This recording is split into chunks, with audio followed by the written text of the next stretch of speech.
Hello, beautiful beings. Lacey here. So today is day 11, magical number 1111 of the I Am We Are activation. And the source codex that we worked with was I am and we are fully embodied, fully human and fully divine. So there's multiple layers to this codex, this transmission, this truth, this experience of reality. And it's the embodied piece and then the fully human, fully divine piece. It's the paradox of the fact that we are one with the infinite creator of all life, all reality. We are one with source. We're created of God, of source, as a fractal to experience and know ourselves. And so we are coming back to this remembrance of unity consciousness, of the truth of who we really are. And at the same time, we experience more of that. We're more in alignment with that truth of who we are at the higher levels of consciousness, our oversoul, our I am presence, our higher self, whatever terms you utilize, that part of you, that more infinite, greater part of you. And we have to do that. To do that, we have to transcend down into our humanness. We are fully divine and we are fully human, embodied in a physical body, having a real visceral experience in duality, separation, consciousness, and physicality. And so what does it mean to be embodied? Well, this body is a beautiful, sentient, organic technology. It is a quantum computer. It is perfect in every way. And we have forgotten how to use and work with this sentient organic technology. We've been at war with our bodies, everyone in different ways.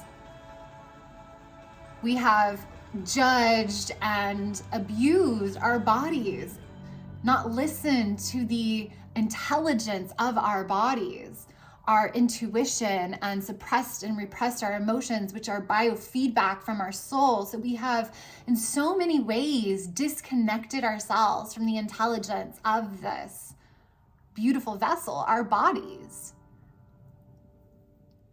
And for the majority of us, for the majority of the time of our lives, we're spent in actual disembodied states, meaning disassociative states of consciousness.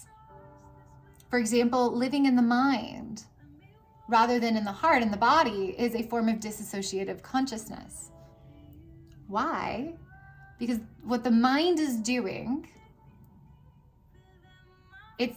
unless you are in a state of pure conscious awareness, which is really a frequency and state of almost no mind, when we become the loving, observing awareness, observer of our reality, it's really that's experienced from the heart.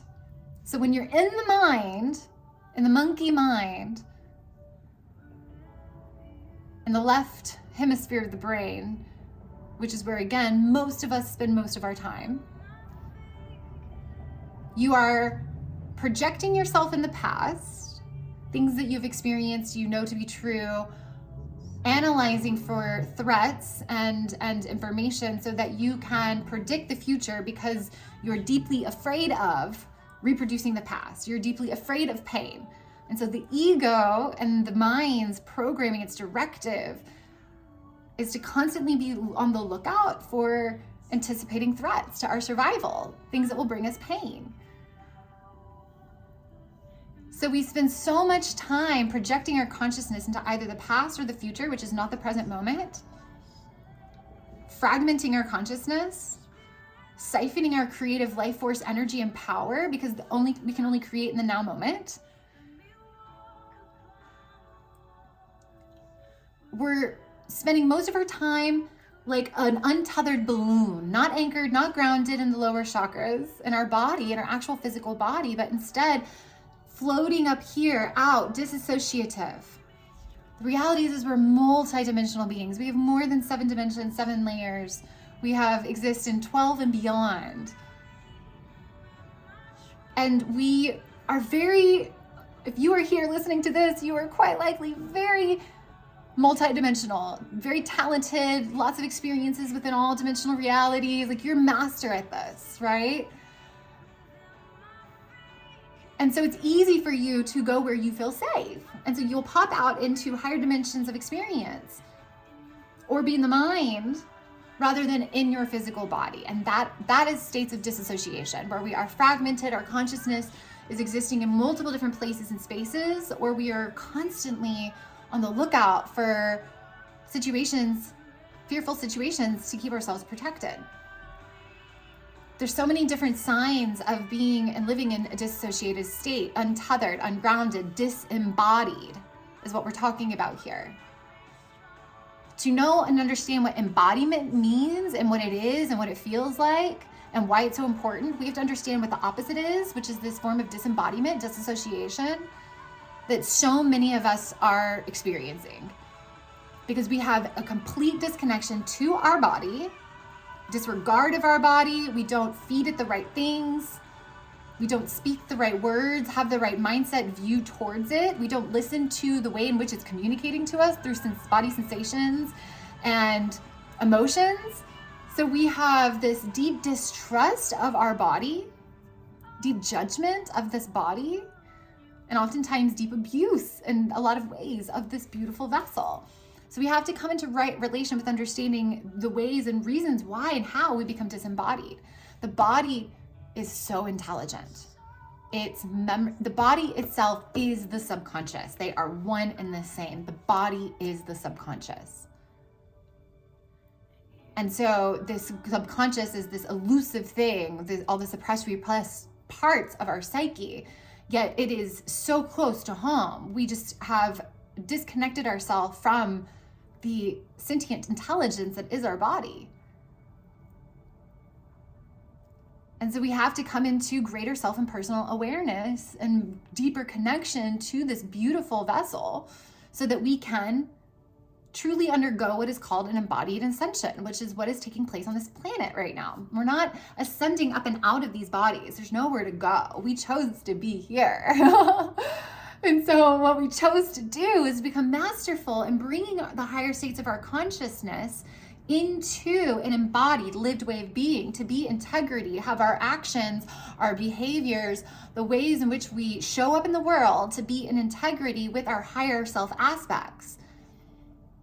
But we've forgotten and been programmed and conditioned to believe that we are limited beings, that we are in some way unworthy, not perfect, broken, need to be fixed, right? We have layers upon layers of conditioning and programming and consciousness layers, suppressed, repressed emotions that are stored in our body that have to be observed, loved, healed, dealt with, right? So that we can clear and make space within our energy body for our light, our soul's light, to be embodied. So this is the alchemical journey. This is what we're doing. We're actually quite literally at a metaphysical level bringing more of our soul's higher light down through the central column channel, the chakra systems. We have multiple layers to our energy light body, multiple layers even beyond the layers of the 12th dimensional or the 7 chakra systems. We've got meridians, nadis. I mean, you are an electromagnetic being. You are an energy battery that is generating energy, and energy is flowing through your body and being, connecting heaven and earth together. And so to be able to carry and hold more of your soul's light, more of God's light, more of God's love, which is to be an ascended master. It is to become an embodiment of your higher I am presence, of the perfection of your being as an infinite fractal of source, of God. So we are all capable of ascended master level mastery, but like superpowers and capabilities, right? And we're just remembering how to, again, work and utilize this incredibly beautiful technology that has been shifted and altered and changed over the 12,000 plus 300,000 years that humanity's been on this planet. And so it's done through the body, though. All healing is done through the body. There's a reason why talk therapy alone doesn't work. They now are realizing that so many studies have been done to help alleviate the response of trauma, the impact of trauma in people's lives, because trauma is undealt with, unresolved, traumatic experiences, emotion in the body, all of that is in the nervous system, which is the body, which is the subconscious, and it remembers everything. And trauma is what creates a sense of unsafety, which creates disembodiment, because we don't feel safe enough to be in our bodies. We don't feel safe enough to be here on the planet or in any experience or situation that we are in. So we have to learn how to create safety in our bodies so that we can be fully embodied. So nervous system regulation and training is so crucial to this. That's why we're not working at just a spiritual level. To bring spiritual light, you must bring it down through the layers of the mental, bring it through the layers of the emotional and into the physical. And the physical is what's storing a lot of trauma and repressed emotion. If you have created a numbness in your body and you struggle showing emotion, it's because you've lost trust in your emotional body, in your body itself too, and your body's intelligence. So there's this journey of creating safety and being able to feel safe enough to be home in our bodies, this journey into the human experiences, which is the pain and the suffering that we have all endured. We've came in with a bunch of baggage in a way, but we chose that baggage. Like, we did choose that baggage. We knew exactly which baggage we were going to be receiving, and we knew that we could handle that baggage, right? We didn't take more baggage than we knew we could carry. Let's just say that. But we did come in with a set of baggage, right? Between our own life experiences that we've had, the myriad of lives that we're having ourselves personally, but then also through our ancestral and family lineage, through our epigenetics. So we came in with baggage, but we knew we were willing and capable enough to go into those places and to excavate so that we could clear, make way, alchemize, take the shadow and alchemize it into the gold, into the light, into the sun. That is quite literally what's taking place. That is what alchemy is. That is what we are all here doing. But to do that, to carry and hold and embody more of our soul's light, to become more embodied, we must truly honor our humanness and our human experiences with compassion, love, and grace, right? So we are fully human, fully divine, this beautiful paradox of our existence, of our reality. And truly, this body, this physical body, and our relationship to this physical body, our relationship to our emotions, to our nervous system, learning how to get in our body, learning tools and practices that are somatically healing, learning how to move our body and listen to our body. We are physical beings. These bodies were made to move. We were made to physically move and to be fluid in our movements. And so allowing yourself to intuitively move in ways that feel good to you, loosening up the spine, doing Kundalini style movements, undulations, and are powerful ways to open up the meridians, open up the energy pathways of your physical body to get the Kundalini energy that is stored at the base of your spine to travel up and out through your being. So you're opening up these channels of your light body system through movement, through practices that get you into your body. Breath is another really, really powerful tool to turn down the mind, to get your awareness into the physical body. For me, I couldn't do silent meditations for years without breath work being a part of it, because it helped silence my mind. I was just and those types of meditations are not for everybody, and nor do you need to practice those kinds of silent meditations, you guys. You can just practice regular everyday awareness in everything that you do, and present moment awareness creates the vehicle for you to become radically self-aware. Like awareness actually is the pathway to heightening your intuition. And sometimes so many of us are so disconnected to our body, our emotions, our intuitive intelligence, that the first place that we start is just our felt sensational awareness. So where do you feel tight, constricted, expansive? Like what are you feeling and where in your body are you feeling it? Sensational awareness. And so when we begin to turn into our sensational awareness, then we start to become more present aware. We start to notice what happens in our body when we feel certain emotions, when we feel triggered or constricted, and that creates greater emotional awareness, which gives us more present moment awareness. Because the moment that you become in tuned with, and you're like, I'm noticing, I'm feeling blank. I'm feeling expansion in my chest, tightness in my chest. I'm feeling a tingling in my side or a pain in my side, right? The moment that you start to say what you are noticing and where, you become the observing awareness. And you are kind of removed and out in this place of curiosity automatically, which allows you're in the present moment, and you're not going to be triggered or react, but you're able to respond, which is the ability to respond. So many of us are in this state of disassociation. We're not fully present. So really what's driving the ship is our ego programming, our default programming, which is a place of triggeredness. And so if we want to move from the trigger to curiosity, so that we could find out what is that trigger actually teaching us and showing us, if we want to create that level of disconnection and pause so that we can become the loving, observing awareness of the situation, of what just happened and occurred, what was being mirrored back to us by the person or experience, allowing us greater depth into our subconscious, because all of life is a mirror for what's within us, right?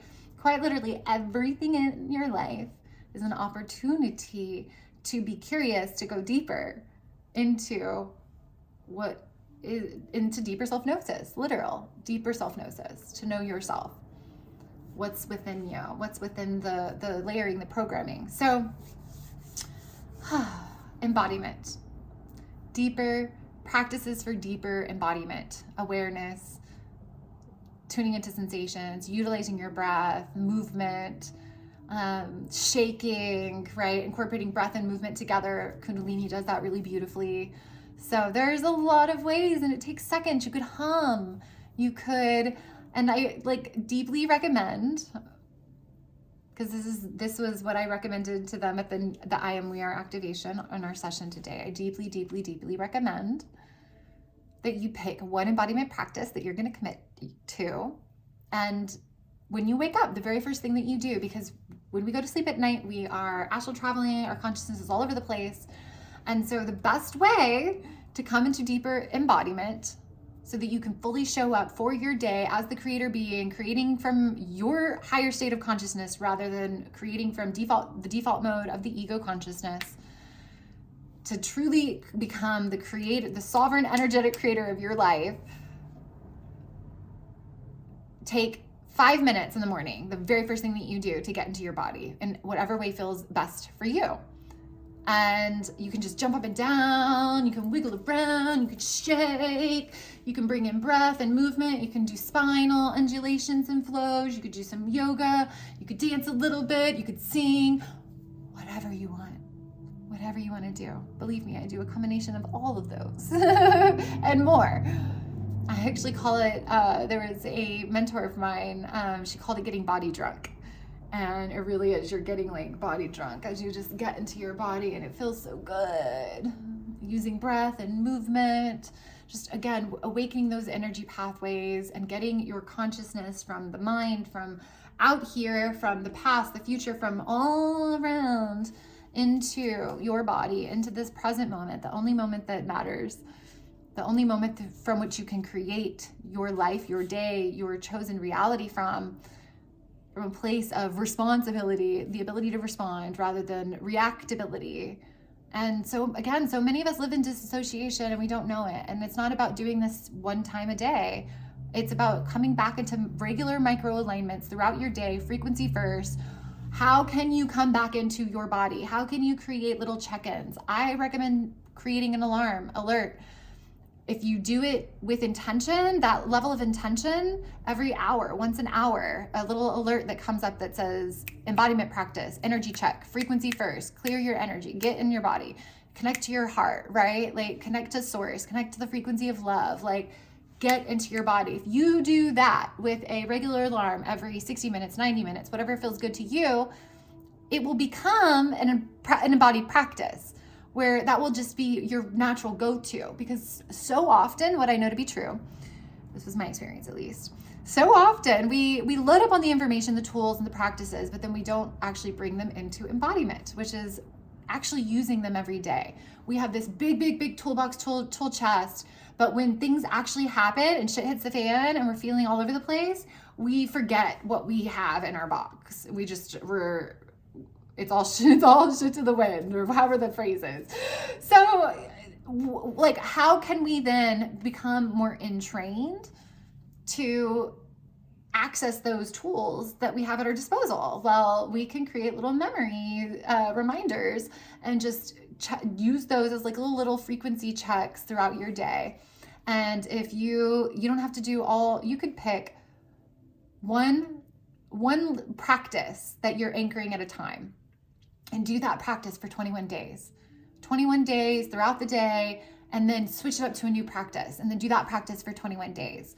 And then after a few months, you're gonna have this beautiful repertoire of tools and practices at your fingertips, at your disposal, to bring you into deeper states of self-awareness, deeper states of present moment awareness, deeper connection to source, to creator, to your heart, where you're literally entraining your frequency throughout your day to be at a baseline of bliss, expansion, love, right?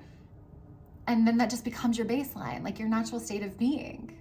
That is what embodiment is, where it's almost effortless. It's just part of how you show up in the world. And sometimes we've lived so many years of life in a particular way. So sometimes it takes us retraining ourselves, which is exactly what we're doing. We're retraining our ego, retraining ourselves to choose differently, to react to respond rather than react, to respond differently. So, embodied ascension, in and through the body. All healing is done in and through the body.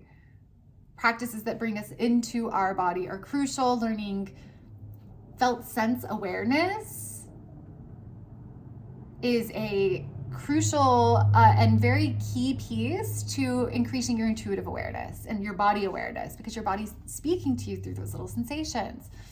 So there's so many benefits to just creating greater self-awareness in general, but so many benefits to practicing a more embodied way of living being. Again, the body, this body, your body is your vehicle for ascension. And it's not just a vehicle as in something that we can't communicate with and have a relationship with. I mean, people name their cars, right? Some people have better relationships with their cars than they do their own physical body. So yeah, love this beautiful thing. Thank it, hold it, hug it, appreciate it, and start to honor it more, and to ask yourself, what do you need? What do you need? Do you need movement? Do you need water? What do you need for nourishment? Start to get into a regular relationship with your body. You can use even practices, like you can communicate with your body. What do you, dowsing or muscle testing, all of that is a way of communicating with the body. And you become more, just by asking the body it's like, yay, you're asking, you care, and the body gives its wisdom, and then you follow through, and then you are building this trust with your intuition, this trust with your body's intelligence, which is a quantum computer connected to it's not limited like the locality of our mind. It's a non-local quantum intelligence. So I hope that helps. Let me know how you like this transmission, and thank you for listening. Mwah!